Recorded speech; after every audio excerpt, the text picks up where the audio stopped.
Area छोटा होता है। अब जैसे देखिए ना, नेपाल में भूकंप आया था तो पूरा सोच रहे एरिया नेपाल हिला दिया था। लेकिन प्रदूषण देखेंगे तो दिवाली, आप अगर ध्यान से देखेंगे तो प्रदूषण ज्यादा दिल्ली में है। इसलिए आप देखे होंगे कि दिल्ली में ये भी कहा गया था कि आप पटाखे नहीं जला सकते हैं।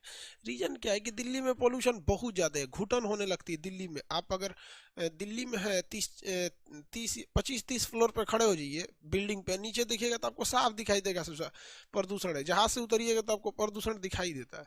और उसमें अगर बहुत ज़्यादा पटाखे छोड़ दिए गए एक्सेस, तो क्या हो जाता है, एक्सेस पटाखे छोड़ दिए जाने से पोल्यूशन थोड़ा और बढ़ जाता है। इसलिए आप देखे होंगे दिल्ली और मुंबई में कहा जाता है कि पटाखे न जलाएं।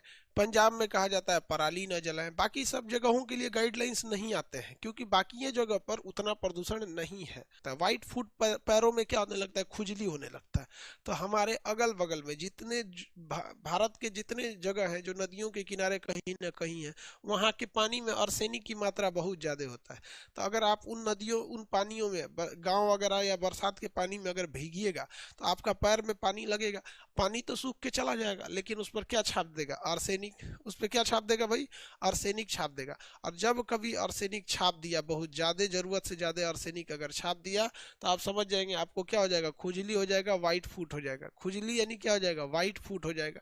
और ये वाइट फूट से बचने के लिए क्या किया जाता है, महिलाएं अपना पैर रंग लेती हैं।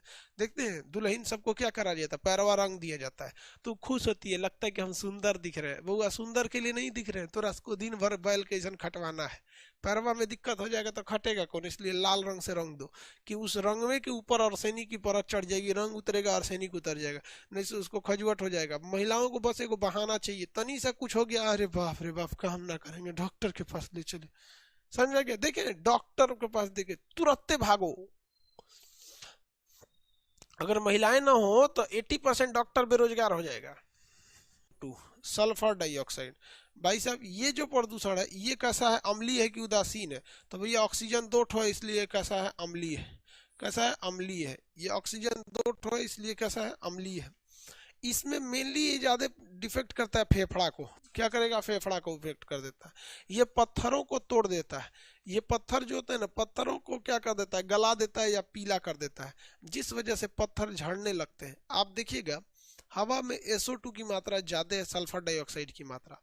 जब बारिश होती है तो ये सल्फर डाइऑक्साइड की मात्रा हमारे शरीर पे क्या हो जाती है, आ जाती है। इसलिए बरसात में नहाइएगा ना तो पूरा शरीर ऐसे खजुआने लगेगा, ऐसे ऐसे बैठ के खजुआएगा, ओ माय गॉड, पूरा खजुआ रहे हैं।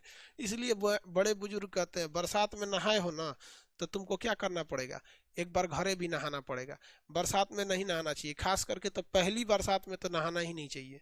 एगो हीरोइन गाना गा रही है, भीग जाने दे पहली बरसात में। भीग ससुरी, खजुआट हो जाएगा तोरे भीग, बकलोल कहीं के। फिर साइंस तो पढ़वे की नहीं करेगी, भीग जाने दे पहली बरसात में।